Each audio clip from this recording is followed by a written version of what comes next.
मैं प्रधानमंत्री का एहतराम करता हूं, लेकिन मुझे प्रधानमंत्री के झूठ से नफरत है।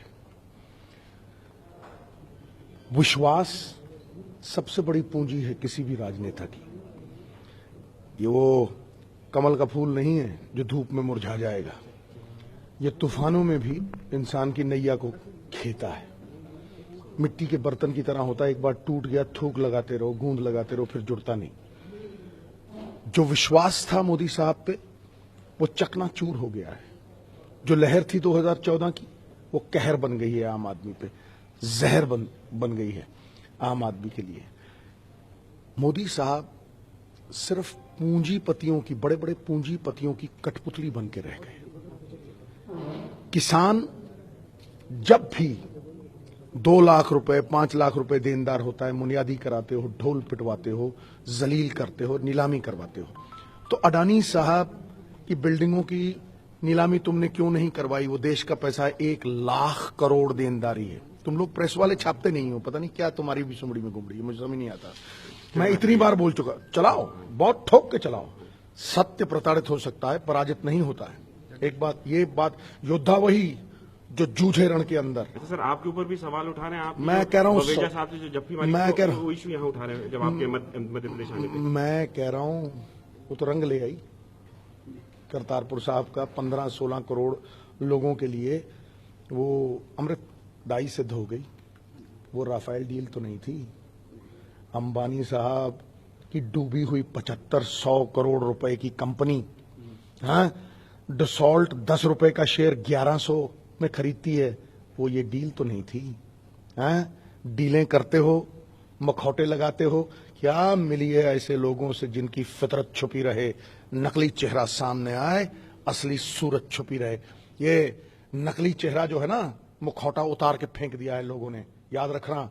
बोलो, अंबानी साहब 45,000 करोड़ के देनदार हैं। किसान को तो जेल में ठोकते हो, नीलामी करवाते हो।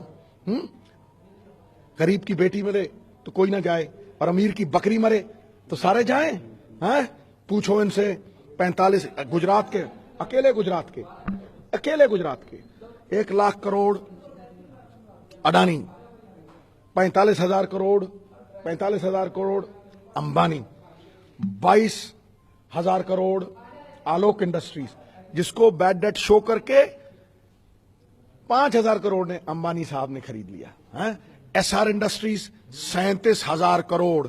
क्या भैया ये बड़े बड़े पूंजीपति कह रहे हैं नाच मेरी बुलबुल के पैसा मिलेगा? कहां कदरदान अडानी जैसा मिलेगा? क्यों? सत्य हजम करो, सामने आओ, बताओ देश को कि ये सत्य है कि नहीं। सुनो, यूपीए के टाइम 2 लाख करोड़ के एनपीए थे, और सब सरकारी बैंकों के हैं। कोई प्राइवेट बैंक का नहीं है मेरे दोस्त, कोई प्राइवेट बैंकों का नहीं है। क्योंकि सरकारी बैंकों में पॉलिटिशियन फोन करता है, दे दो, हमारे दोस्त हैं, हमारे बच्चे इनके वकील हैं, दे दो, दे दिया। 2 लाख करोड़ के यूपीए के टाइम पे थे, आज 15 लाख करोड़ के हैं। आप उन बड़े बड़े पूंजीपतियों को जेल में क्यों नहीं ठोकते? आप उनसे पैसे क्यों वसूल नहीं करते? 15 लोग राजन लिस्ट में, मोदी साहब बताएं आज तक क्यों नहीं इशू की? 1400 लोग सुप्रीम कोर्ट में, जेठमलानी साहब से बड़ा वकील तो कोई नहीं। लिंकनस्टाइन बैंक, एचएसबीसी बैंक, स्विस बैंकों में 50% और नोट बढ़ गए। तो अगर आप सोचते थे कि ब्लैक मनी हिंदुस्तान में है, कोई बोरियों में नहीं छुपा के रखता मोदी साहब, ब्लैक मनी जो है कोई मंजों के नीचे छुपा के नहीं रखता। ब्लैक मनी यूरो के रूप में, डॉलर के रूप में, पाउंड के रूप में विदेशों को तगड़ा कर रही है, और हमारा रुपया डूबता चला जा रहा है। दूसरी बात, यदि आप कहते थे कि हिंदुस्तान में ब्लैक मनी है, तो 99.3% वापस कैसे आ गए? और अमित शाह जी ने ब्लैक मनी को पर्पल गुलाबी कैसे कर लिया? 735 करोड़ रुपए अमित शाह जी के अहमदाबाद के बैंक में 5 दिन में जमा होते हैं।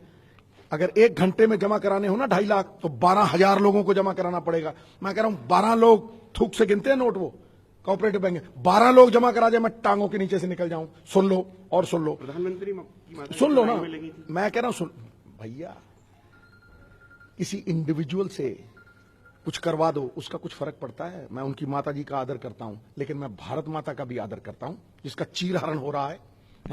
यहां रेप 21% बढ़ गए, यहां 15 करोड़ रेप है, मध्य प्रदेश नंबर 1 आ गया। छत्तीसगढ़ में 27,000 औरतों को अगवा करके मंडियों में बेचा गया। बेटी पढ़ाओ बेटी बचाओ, क्या क्या तथ्य रह गए इनके? 15 साल पुरानी गाड़ी है ये, धुआं मार रही है काला, लोग कह रहे हैं बदल दो इसको। ये मृग तृष्णा थी कि ये होगा ये होगा, देखा ना मृग तृष्णा, पानी यहां है। 15 साल इस मृग तृष्णा में गुजरे, लेकिन आज सच्चाई सबके सामने आ गई। और नवजोत सिंह सिद्धू सिर्फ सच के लिए लड़ता है। सुन ले, बात बड़ी तगड़ी कर रहा हूं मैं। योद्धा वही जो जूझे रण के अंदर, मित्र वही जो समय पे काम आए, योगी यति मानव की मति, सत्य के मार्ग पे चल के ही परम पद पाए। पूछो नरेंद्र भाई मोदी से, लगाते हैं गांधी साहब की ऐनक, बनाते हैं पटेल साहब का पुतला, ठीक है कि नहीं? बहुत अच्छी बात है। लेकिन गांधी जी जब कोई निर्णय लेते थे आंख बंद करके सोचते थे कि भाई मेरा निर्णय का कतार में जो आखिरी आदमी खड़ा है बेहाल है, उसको कैसे असर करेगा? किसान बर्बाद, आम आदमी बर्बाद, आबाद कौन? अडानी। क्या अंदर की बात है, क्या लक्ष्यकोजी बात है ऐसी कि भाई आप इनको कुछ नहीं कहते, किसानों को अंदर ठोकते हो, किसानों की नीलामी कराते हो, हैं? अपना कोहड़ बढ़ता जाए, दूसरों को दवा बताए। आपने 2,70,000 करोड़ रुपए इन अमीरों के माफ कर दिए, उसे कहते हो इंसेंटिव। और किसान को देते हो अगर 5 रुपए तो उसको कहते हो सब्सिडी। क्यों क्यों कर्जे माफ नहीं किए तुमने? और तुम्हारी फ्लैगशिप प्रोग्राम्स जो है, मेरे पास देखो आंकड़े हैं सारे, इनके फ्लैगशिप प्रोग्राम्स जो है, नेशनल स्किल डेवलपमेंट कॉर्पोरेशन 2013 में जो उन्होंने बनाई थी स्किल डेवलपमेंट की, सिर्फ 12% लोग उसमें सेटल हुए हैं। फिर इन्होंने कहा कि हाउसिंग फॉर ऑल, 5 करोड़ लोगों के लिए घर बनाने थे, 25 लाख के लिए बने हैं। कसमें वादे प्यार वफा सब बातें हैं, बातों का क्या है? क्या है? फरेब है। और ये जो ऑयल है, देखिए तेल के ऊपर इन्होंने 450% ड्यूटी लगा दी, डीजल के ऊपर डीरेगुलराइज कर दिया। यूपीए ने नहीं किया था। ये 56 इंच की छाती से कुछ नहीं होता, दिमाग से सब कुछ होता है। सरदार मनमोहन सिंह ने तब डीरेगुलराइज कर दिया था डीजल को, क्योंकि वो मानते थे कि डीजल जो है वो किसान की लाइफलाइन है।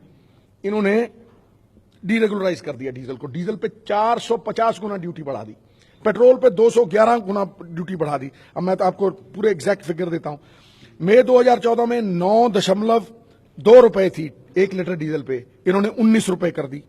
और ये पेट्रोल की है, और डीजल की है 443%, ये थी 3.46 रुपए 1 लीटर के ऊपर, तो इन्होंने कर दी 15.33। और जब, सुनना बड़ी जबरदस्त बात है ये, इनको जवाब नहीं आएगा, जब $150 का एक बैरल था तेल इंटरनेशनल मार्केट में, सरदार मनमोहन सिंह ने 80 रुपए से ऊपर नहीं जाने दिया। सरदार थे, असरदार थे, राइट?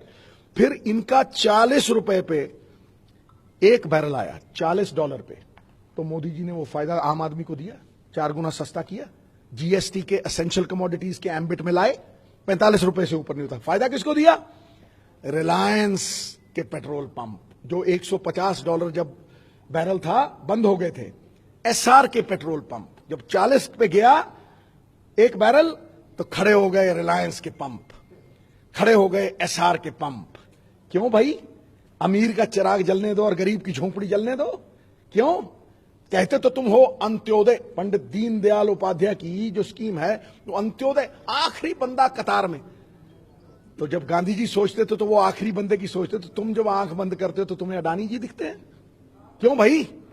जवाब दो ना, इन बातों का जवाब चाहिए। अब प्रेस वाले भी पता नहीं क्या बात है, सुमड़ी में गुमड़ी है, इन लोगों के खिलाफ। चलो बहुत बढ़िया यार, ठोको। मैं तो कहता हूं मत रोको गुरु, ठोको, क्योंकि ये असली चीज जो है, ये असली चीज जो है ये यही है। और मैं आज आपको बड़े मतलब कॉन्फिडेंस से कह रहा हूं कि ये चीजें आम आदमी को समझाने में आम भाषा चाहिए। तुमने, एक मिनट, तुमने क्या यार, तुम अपना सवाल उसको रख, वो प्रोब हो रहा है, मुझे पता है तेरे मन में क्या है, मैं अंदर की पूछता हूं, वो जो प्रोब है वो वही बताएंगे। अब सुनो, तुमने कैश को कटघरे में खड़ा कर दिया, लाइन में कौन लगा? गरीब। मैं इनसे पूछना चाहता हूं कि वो किसान जो 300 रुपए में दिहाड़ी करता है, क्या वो चोर है? वो गृहिणी जो 500 रुपए बचाती है छुप छुप के अपने घर वाले से, क्या वो चोर है? क्या वो दिहाड़ी वाला 400 रुपए वाला, क्या वो चोर है? चाय वाले की, ढाबे वाले की दुकान पे काम करने वाला चोर है? 400 रुपए दिन में कमाने वाला?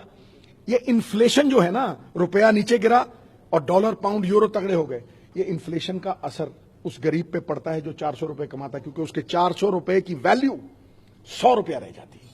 जो उसको 400 रुपए में 10 चीजें मिलती थी, एक नहीं मिलती। और अगर 90 लाख करोड़ जो मोदी साहब कहते थे वापस आते, तो भैया 90 लाख करोड़ अगर वापस आते तो चिप्स का पैकेट जो गरीब को 30 रुपए में मिलता, 3 रुपए में मिलता। ये बातें समझानी बहुत जरूरी हैं। तुमने उस लोग समझाने के लिए आप लेट मैं क्यों लेट आया? मैं देर आया दुरुस्त आया, जब बुलाया ठां करके आया। और दूसरी बात, ये इन लोगों ने सुमड़ी में गुमड़ी बना रखा था, माया जाल बुन रखा था। इनका माया जाल टूट गया, छोड़ दिया है ब्रह्मास्त्र, छोड़ दिया है ब्रह्मास्त्र हमने। राहुल भाई गांधी खटैक छोड़ दिया है भाई। बुरे दिन जाने वाले, हमारा भी तो लोगो है भाई, बुरे दिन जाने वाले हैं और राहुल भैया प्रधानमंत्री बन के आने वाले हैं। रोक सके तो रोक।